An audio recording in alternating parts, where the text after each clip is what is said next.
Good morning, everybody. It's the 2nd of November, 2025. It's Sunday, and it is 11:05 in the morning. And I'm kind of in a hurry. Got a lot of information, but I'm in a hurry. So I might be going flying today in an airplane. Maybe I'll make a short video and put it up.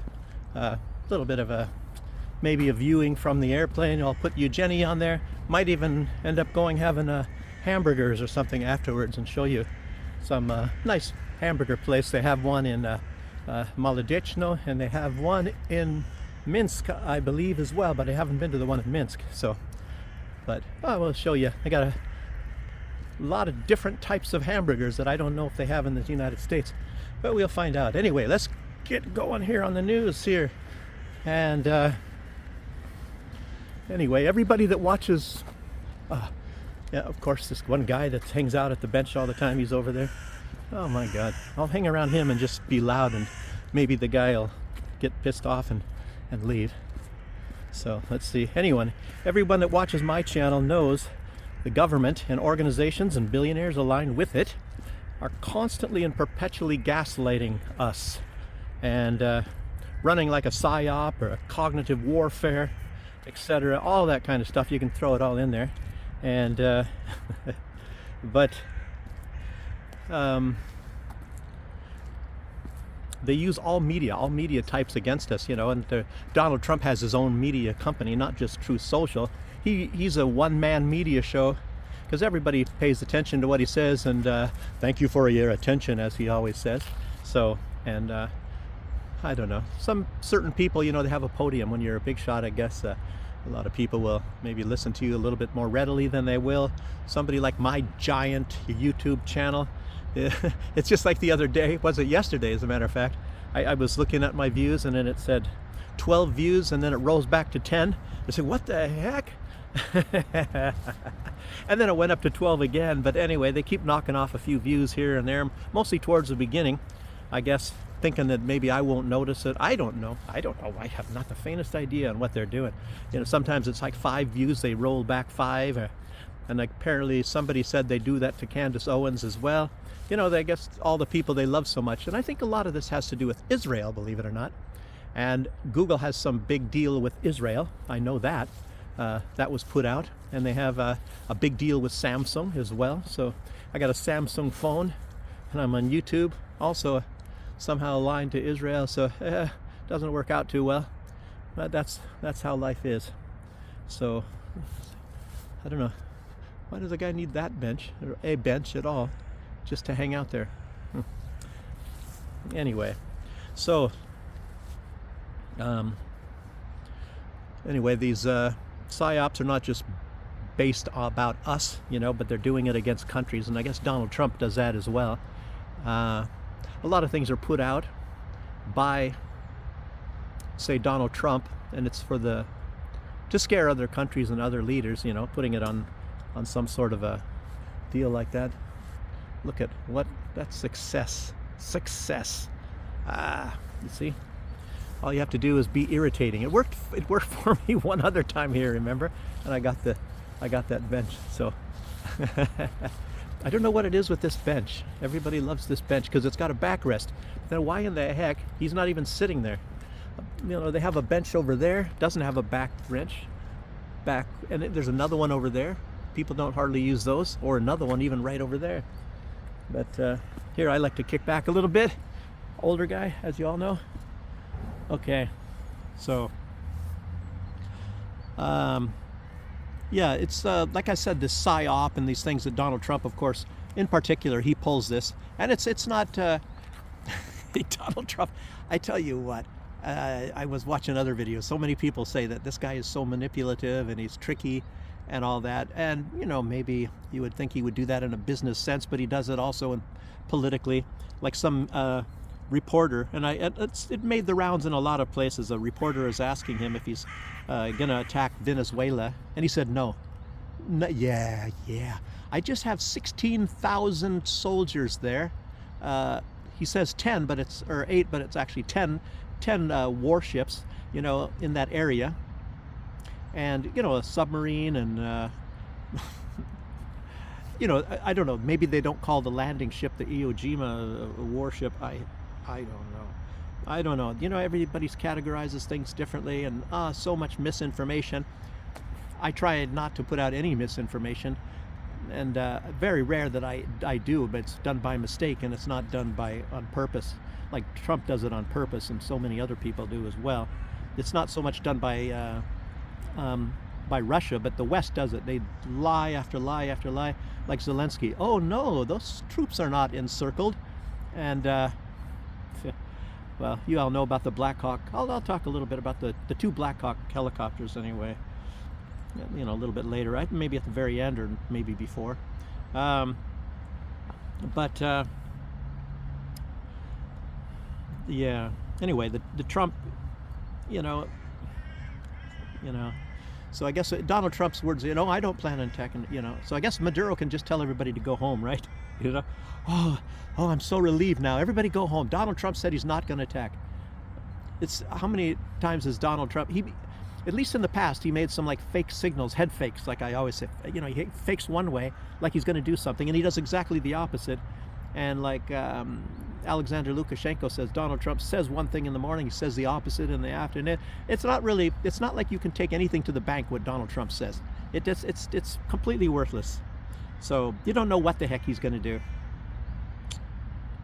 So I guess he wants to do it that way, but he doesn't realize that people don't take him seriously when he's pulling this stuff. Okay. So the news corporate media is going out and announcing that the Pentagon has given Donald Trump, the Pentagon, who's led by Hegseth, who Trump appointed, is giving Trump the okay to send Tomahawk missiles to Ukraine. So I guess now Trump has a free hand to do so. Obviously that's part of the PSYOP thing as well. There's no doubt about it. And it's aimed at Russia. And I guess what it is just to remind Russia, because Maduro has now been requesting help from Iran, Russia, and China, maybe military help. I don't know what kind of help, but that's Donald Trump just saying, oh, I'm reminding you that I can still send the Tomahawks, so that's what that's all about. It's a message to Russia. And of course, Putin is, I don't think, tactically that afraid of the Tomahawks. They can shoot pretty much all of them down, unless of course they have a nuclear warhead, but then that would open up a whole new can of worms, and everybody would be annihilated, unless they send a nuclear warhead and make it to Moscow, and Putin happens to be there, and Medvedev or whoever is going to be taking over after that. But then Russia has this I guess some sort of a nuclear triad thing. If something like that happens, then it triggers everything to be released against the United States. Who else is threatening, Russia? Maybe some are directed at Europe too. I don't know. So, yeah, let's see. I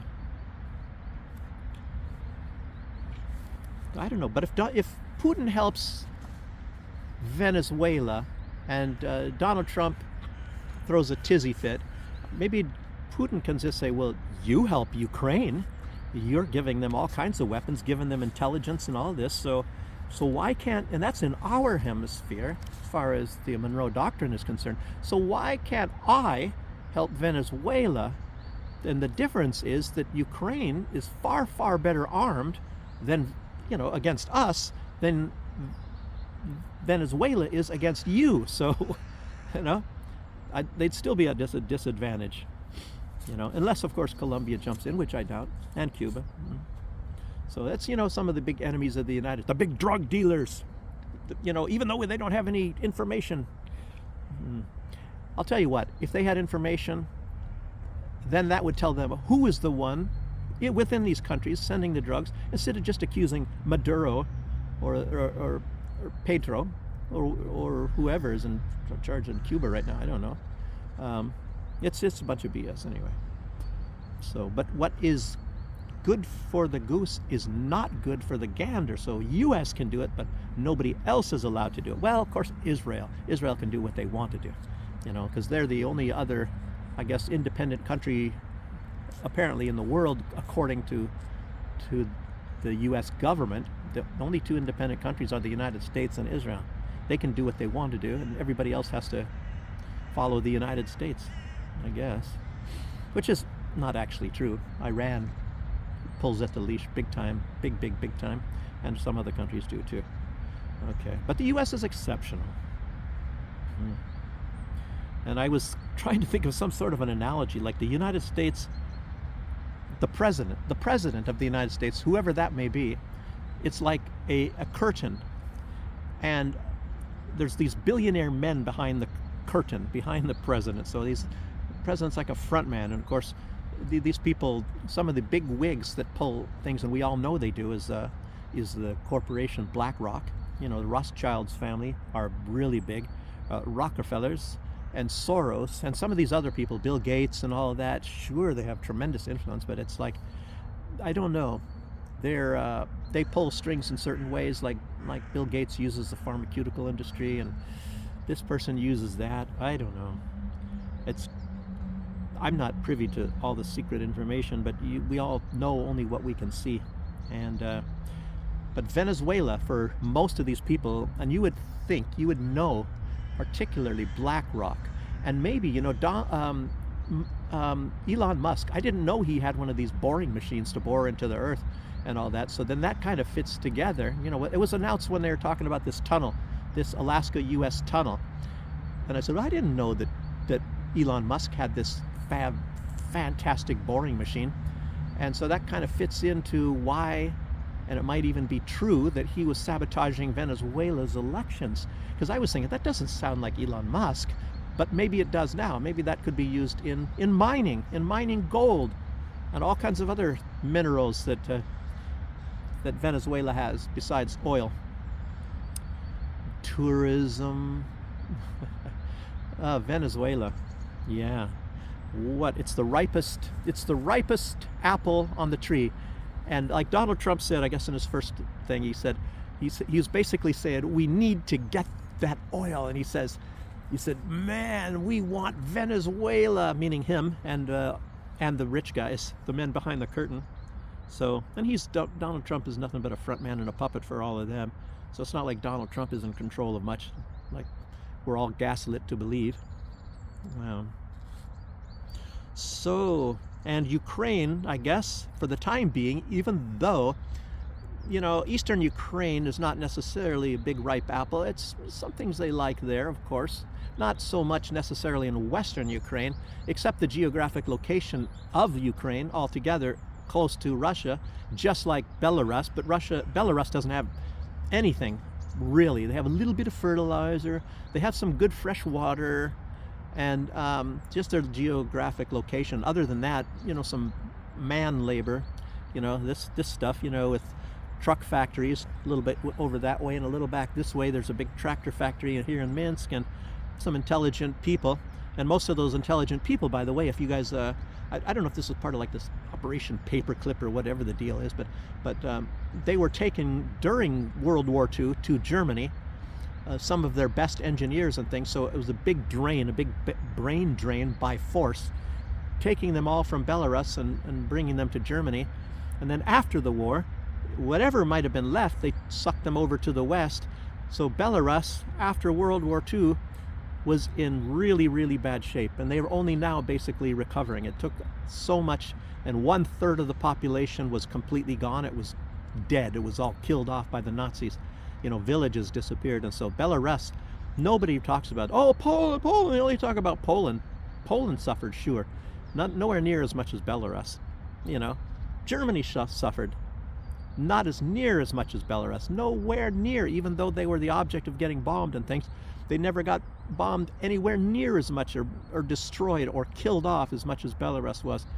So, and then you had Chernobyl just across the border. And when that blew off, you know, who got affected most? Oh, it was Belarus. So Belarus never gets anything.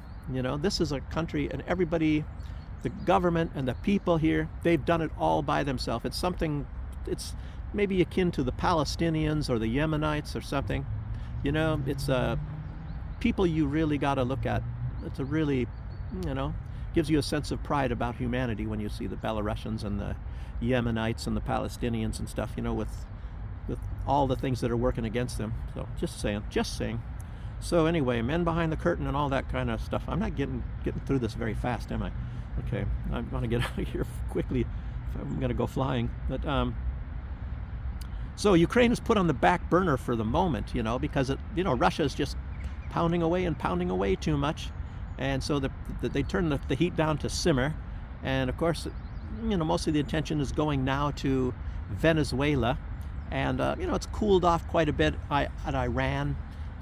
Because Iran can bite, and they can bring some blood when they bite. So well, maybe we better just wait till we're a little bit more ready, and Israel's not ready, So, and they just like a little chihuahua, barking at Iran, and I don't know. So they're using the PR and media, and, cognitive warfare and everything, to go after Iran. The same old stuff. The same old indoctrination that most of us Americans have been subjected to, and for generations, the evil Russians and things like that. So anyway, they know that Iran is not going to be a cakewalk. So the ripest apple on the tree is Venezuela, and possibly for them, at least I think so, is the easiest. I still don't think it might be a cakewalk. You never know. They're going to be paying somebody off. They're really going after Venezuela, unfortunately. Yes, because there's a lot of resources there. And I was looking a little bit more also about some of these things, these operations the U.S. is going. And one of the ones right now they're really going after as well, they're starting to, warm up for another sort of a war, maybe in Africa, is Nigeria. And right now, Nigeria is the #1 producer of oil in Africa. And of course, they have more oil, and it's easier to get to in Libya, but the United States already has control over Libya. What is it? ConocoPhillips are the big masters there. So the U.S. already overthrew Libya. So it's like, they'll get around to that. Last night, I don't know, 5 hours ago, whatever, the United States destroyed another narco-terrorist boat, which may really have been one. I did some fishing too. Boy, how much stuff have I done in my life? It's incredible. But anyway, the first night I just did a little bit of fishing, and the first night that we went out, it was night. Yes, it wasn't dark. It was dark when we went out, and of course there was nobody bombing us up in Alaska at that time. So, and what were we fishing for? It was a pink salmon. There was a pink salmon season. At the red salmon and king salmon, all that had already ended, and I don't think silver and coho salmon hadn't started yet. So it was pink salmon, which is end of summer, and then you have fall fishing, which is some of the other ones. But and the red salmon is the earlier season, so that's in the summertime. But so this was pink salmon, and it doesn't pay necessarily that well, so you have to be a little bit more on the ball there. And anyway, we went out late at night, and you're not supposed to be able to fish, at least at that time. That's what the rules were. I don't know if it was sun up or was it 6 in the morning. It's been a long time. It's the 80s when we did that. But anyway, we were going at nighttime, and Trump's people, I guess they destroyed this boat. I'm sort of thinking it very well could have been a drug boat. It was dark, you can't even see what the heck they blew up. But there's always a chance it was a fishing boat, and of course there was no due process, and they have killed fishermen, there's no doubt about that. And yes, some fishermen do some smuggling, and sometimes little bits of drugs, because I live down there and I know that, and but most, like where I was living, they were smuggling diesel fuel to the hotels, so that the hotels wouldn't have to pay so much for it, which would includes the taxes or something from the government of whatever country that hotel is located in. And so what else? So anyway, they could have been out at Dark 30, fishermen. And let's see what else we got here. Got some people coming by here, so didn't want to be talking too much. Okay. Remember this news, that $40 billion, which Donald Trump personally, through his treasury, through Besant, was giving to Milei of Argentina, the leader of Argentina, and it turned out to be 60 billion because a lot of it was channeled through the IMF and maybe the World Bank and who knows who.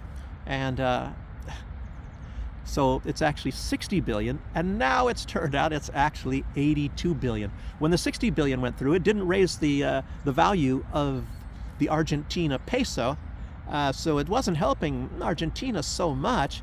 And this president, because he did such a terrible, lousy job, he's the guy with the big sideburns and goes around like crazy.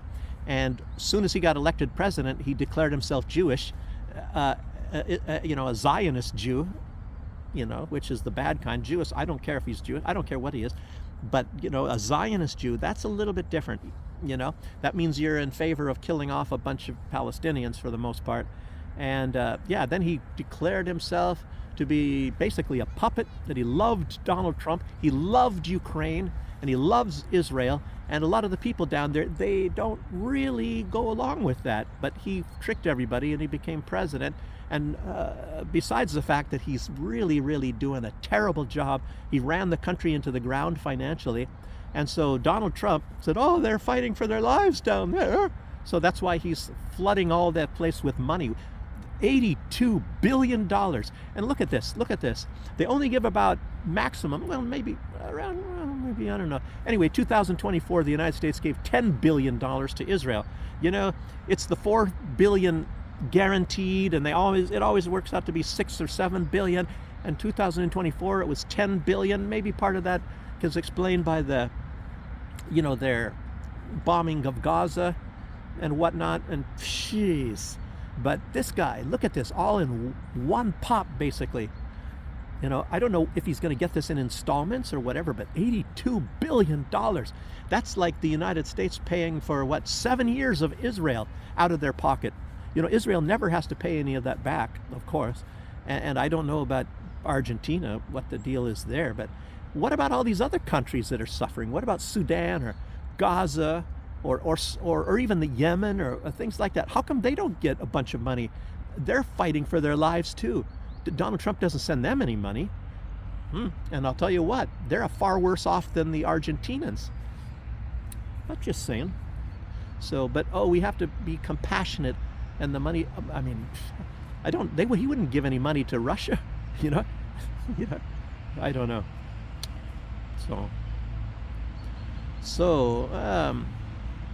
But what else? I already said all this stuff.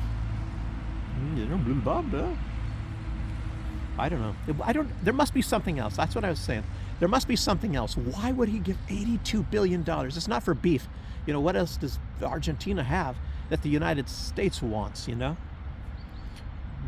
I have no idea. And we may not even know for maybe years to find out what this was all about. Obviously Argentina's become a big globalist puppet, and it's weird because now I'm putting Donald Trump in the same boat as the globalists, because he's kind of showing that he is part of them. And maybe it was a big head fake to us that he's acting like he's not, and maybe he's still trying to make us think not. I don't know. Very tricky guy, I guess. I don't know. I don't think we can all trust that guy as far as we can spit, like Brian Berletic says on his the New Atlas program. He was never fooled. I try to think that I hope that Donald Trump is what he claims to be, but at the very end, he's always showing that he's not. He does everything the way the globalists want. So, yes. Okay. Let's see. Okay. Yeah, now even the Trump, he's occupied with Venezuela. Now I was going to tell you about Nigeria. He is saying that the Nigerian leader is killing Christians. I haven't heard that one, And it's always like Assad is killing his own people. There's gassing his own people, or the Afghans are whatever they're doing to women, which seemed to a large part to be true. But a lot of this stuff, as you all know, is just a bunch of fake crap. They said, oh, we're supposed to have compassion. and to say it's worth it. Yes, we need to go in and bomb them to smithereens. Yes, but I don't know what he's doing with Nigeria. He hasn't finished that yet with Venezuela. And Donald Trump has said he wants to dominate everything, all industries and everything. So, even if he starts getting a lot of his rare earth minerals, he's still going all over the place. Australia, every place that has a lot of rare earth minerals, Donald Trump is trying to make some sort of deals and brag about it, and to get all the rare earth minerals. And so even if he does get Venezuela, now he wants Nigeria. So they already have Libya. So Donald Trump, it's sort of like, remember the Project for a New American Century, when that was put out, written mostly by Paul Wolfowitz, but also by a lot of, like, Daniel Pearl and a lot of these other neocons, about how they need to stage an attack against the United States on the scale of Pearl Harbor, making it look like some sort of a Middle Eastern country was the one responsible for it. Oh, isn't that strange? We had 9/11. Anyway, and then the United States can go in there, and from that country they can control all of the other oil-rich countries in the Middle East and be the masters of the universe. And I don't know if that's really been so successful. And remember the Wesley Clark thing? What was it? 8 countries in 7 years they were supposed to overthrow. That was a Pentagon document put out, and it was released, and it's a real document. And who was it? General Wesley Clark is the one that spilled the beans on that. And it's like, I wonder maybe that's why you don't hear from him anymore. But anyway, so that's exactly, and all those countries that they listed, they're pretty much all gone, except for maybe Iran. It's Sudan and Syria and Libya, all of those things. Wow. So it's like, no, it's all just a conspiracy theory. Yes, none of that is true. Yeah. So anyway, Donald Trump, I don't know, now he's branching out into Africa. Oh, those black guys, we can beat them anyway. All they got is a bunch of spears, What was it, Somalia? Where was this Black Hawk Down thing? I don't know. It kind of showed that these people do have a little bit of a bite themselves, People get kind of pissed off. So, and it's still nastiness going around, bombing, killing everybody. I don't know. But anyway, that's what the United States is all about. It doesn't matter who the president is. It's the man behind the curtain, men behind the curtain, whoever these guys are. They want those resources. Money, money, money, money, money, money. I don't know. How many, do we have trillionaires yet? I bet we do. So, anyway, they're killing Christians. Yeah, and like I said, it's only a coincidence that they're the biggest oil-producing country now in Africa. Libya. So U.S. will have Libya and Nigeria. I think after that comes Algeria, and Algeria is far less than those countries do. Yeah. Unbelievable. So Donald Trump will have the rare earth minerals. He'll have the oil. Who knows? Coffee. That's Colombia. Brazil. I don't know. Maybe that's going to be next. I don't know. Coffee. You don't put that in your gas tank, do you? But anyway. Boy. Some interesting news. Ukraine police, they raided a big club, probably the biggest club in Odessa, the biggest, music club, young people partying and, doing the disco sort of a thing. And apparently the reason was they played a Russian song. And, Russian language, it's like people, they still use a lot of Russian. There's a lot of people that they use it every day in Odessa, for example. But, of course, you can't play a Russian song, and all the books, the burning of the books, everything Russian has to be virtually destroyed. And I think after Zelensky got rid of the mayor of Odessa like a couple weeks ago, I think there was a Pushkin statue. I think that was maybe the last, I think it was a desecrated or torn down, the very last thing. It was protected within a yard and a big fence around it, I guess, at that time. Maybe one of the last things, vestiges or statues of anything Russian that they tore down. And but I tell you what, I would have told them, I would have said, no, that's not Pushkin. That's Milei of Argentina. Look at the sideburns. Don't you see? See, here's a photo of Milei. That's not Pushkin. We wouldn't put up a statue to a guy that was part black, a black noble in Russia. I mean, that's all. Anyway, it was Milei. Okay. So I don't know if they arrested the DJ, but the police, they couldn't resist. So some of these ethnic Russians, of course, were turned over to the goon squad because they're having a really bad time. A lot of people are ganging up whenever these recruiters come around. There's women and everything attacking them. They're breaking the windows of the police or the recruiter vans, and they're really having a manpower shortage. And most of the manpower came from Odessa because they're ethnic Russians. And what more suited people to use as cannon fodder against the Russians as other Russians? So anyway, a lot of people are pissed off about that, and so I guess they raided this club and used the police, and the police can carry guns. So anyway, they took some of these people, and they're off to the front. I guess maybe they get 1 week of training. This is a gun. You point that end at the bad guys over there. I mean, the Russian. Wait, you're Russian. At those other people that are at the other side, and this end, you pull this little thing here at the bottom, and then it goes bam. So you got to be ready for that, and then just do it again. Okay. So anyway, these guys were volunteered again. These brave volunteers. After you stick a little bit of booze in them, it's probably a little bit easier. I don't know. As long as they don't throw up in the van. It doesn't matter because they're just going to put some more ethnic Russians in there. So, U.S. CENTCOM, they released drone footage of Hamas stealing Gaza aid truck, stealing the aid from there. And there's one problem is it's debunked, and it turns out that these were Israelis making it look like they're Hamas. And so it's fake news. And the U.S.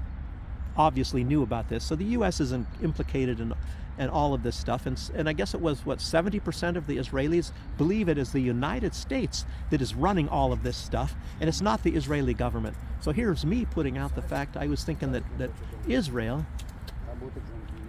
is the one doing all this stuff, and that U.S. is under their control. But even the Israelis don't believe that, so maybe I'm wrong. I don't know. I've heard, like this Colonel Wilkerson, he said virtually the same thing, that the U.S. is actually the really bad guy, and it's not well, of course, Netanyahu is a willing puppet to do it, if it's true, but I don't know, man. Wow. So,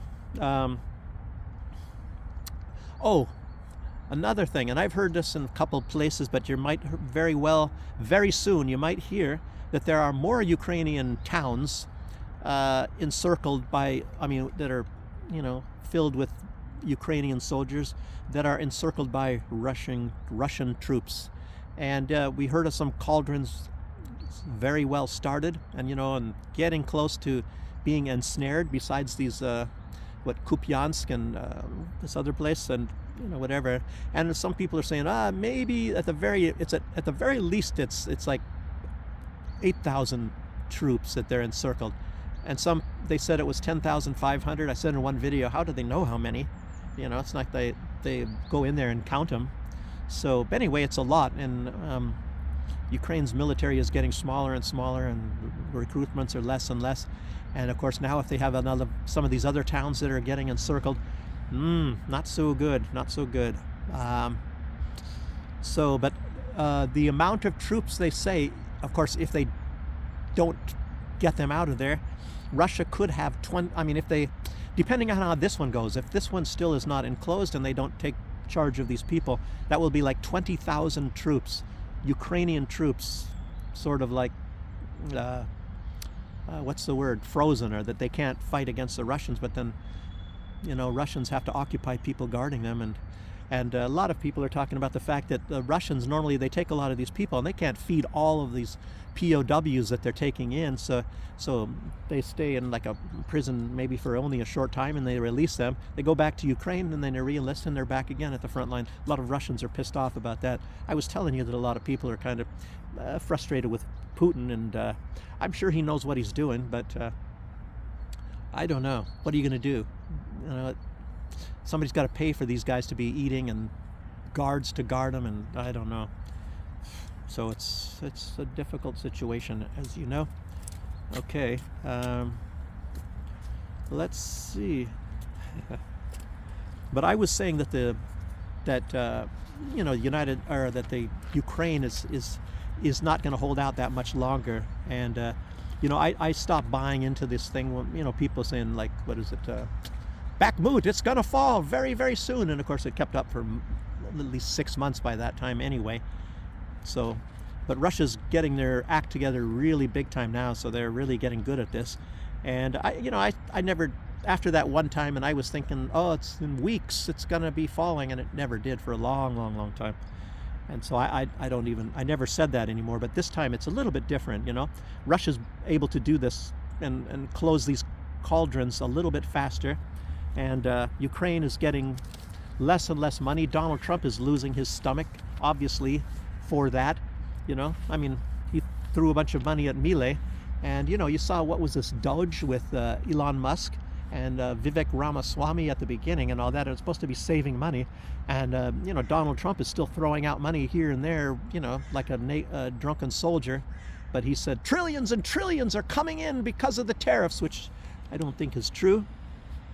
Everybody's wondering, well, where's the proof? And so I don't know. But anyway, I think he's kind of walking away from this. Russia is just way too powerful in their own backyard. And the United States, that's a far stretch all the way to the other side of the Atlantic. And all these European countries, as long as it takes, and, acting so tough. But yeah, they're tough as long as they're getting the weapons and all the money from the United States. And none of them seem to want to pony up a lot of this money. And, obviously it's the Russian assets, it's very possible that they eventually really will be stealing this money, because what other choice do they have? And letting Ukraine go, but I tell you what, even when they steal this money, that money runs out at one point in time. I don't even know how much it is. I think it was 200 and some odd billion.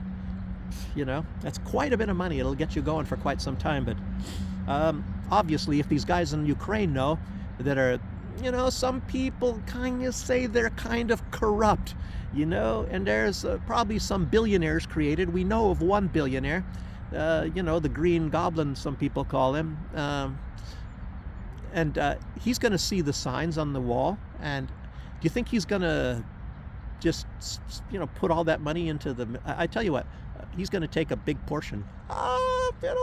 Nobody's going to miss 2 or 3 billion. Hey, and I'll just mix it with my other money, and nobody will see the difference. I mean, I've got 14 billion already at very minimum. I don't even have the time to count that kind of money. So anyway, we'll see what happens there. So we'll see. I don't know. I'm kind of thinking that I don't know. Somebody was calling me just a second ago. I'll make a prediction. Let me just put it that way. Unless Ukraine gets the frozen assets by the beginning of December, they're going to rapidly collapse. And by March, I'm not saying they'll be collapsed by March, but very, very rapidly it's going to happen. That's at the very latest, in my opinion. So, and they might not even last another month. They might not last till the end of November. This depends on a lot of different things. So, if the United States starts throwing some money, and again, like I said, if they don't get the frozen assets, and what if Russia mounts a really devastating offensive? What happens if right now that they could just easily, and it looks like some of the towns and things that Russia's taken, it's very easy. It's happening very easy. So it's it might be before the end of the winter, and then these people, a lot of the energy things are destroyed. People are going to be pissed off. There might be a revolution back in Kiev. You don't know. So, but I don't think they're going to be holding out. I think at the very latest, maybe by June and July, they'll be gone. I don't think they can hold out unless something miraculous happens, whatever. But I don't think it's going to last that long, to be honest with you. Let's see. But anyway, they're going to be running out of their money that they have allocated to them by February, if not before. It's still in the hands of foreign countries, and if they see that there's no chance, maybe they won't even send the rest of the money. You never know. Okay, there's a big Hail Mary by the EU that coming out and saying that Russia has to pay 200 billion euros to Ukraine. Good try. They've already tried that. that's, but you're not going to pay it, so therefore we have to confiscate these frozen assets. Maybe that's what they're going to be doing. I don't know. And Canada, they seized a Russian civilian AN-124, the biggest cargo plane in the world. I don't know how many they have of those, but it's not the C-130, it's not the Galaxy, Russia has the biggest one, the AN, I think it's an Antonov 124, monster airplanes. And but they've seized it, and apparently they want to give it to Zelensky. Maybe to load up all of his money, and it's a big cargo plane. He's going to have to fill it with billions and billions and billions of dollars so that he can go to his, I don't even think that they have an airport down in, what was that little island that he has this house on in, there's where he might go. I don't know if he'll go there. If there's a threat of a nuclear war, he's got his big nuclear bunker on a small island in the Caribbean. You guys probably already know that. So I don't know if he'll go there. Anyway, so, but of course, Donald Trump will say that's not the biggest airplane in the world. I have the biggest and the greatest. Everything that I have possessed, I have touched, is the greatest that the world has ever seen, and the greatest economy that the world has ever seen. And we have the most nuclear bombs, and we have the best this and the best that. So I don't know. But I don't know. Just ask Donald Trump, and I bet, I don't know. That's probably what his answer is going to be. Yeah. So, and I was just going to mention, that Black Hawk rescue that they staged for a PR stunt. 2 American, very expensive Black Hawk helicopters. I've flown in one. Very nice ride. A lot of propellers on the top and all that sort of thing. And so it's a smooth ride. Combat-wise, I have no idea. They're kind of fast and all that for sure. But anyway, so the Russians blew up the 2 helicopters and all whatever soldiers were there. But of course, they were probably not enough. They just had the crew there because they wanted to fill the thing up with a bunch of Ukrainians that would be rescuing, probably the leaders or something from these. I don't even know if any of them made it to there because it was 1 kilometer outside of where they were at being held. Anyway, they didn't make it. Whoever was getting on or whatever, they didn't make it. So it's gone. Anyway, good try, I guess. Anyway, that's all I have for today. And like I said, I got a call and I got to make it. I think in 20 minutes my ride, and I'm going to try to maybe get some footage today from the airport and maybe from the plane. And yeah, I'll see you on the next one, whenever that's going to be. Thanks for joining me, everybody. Bye-bye.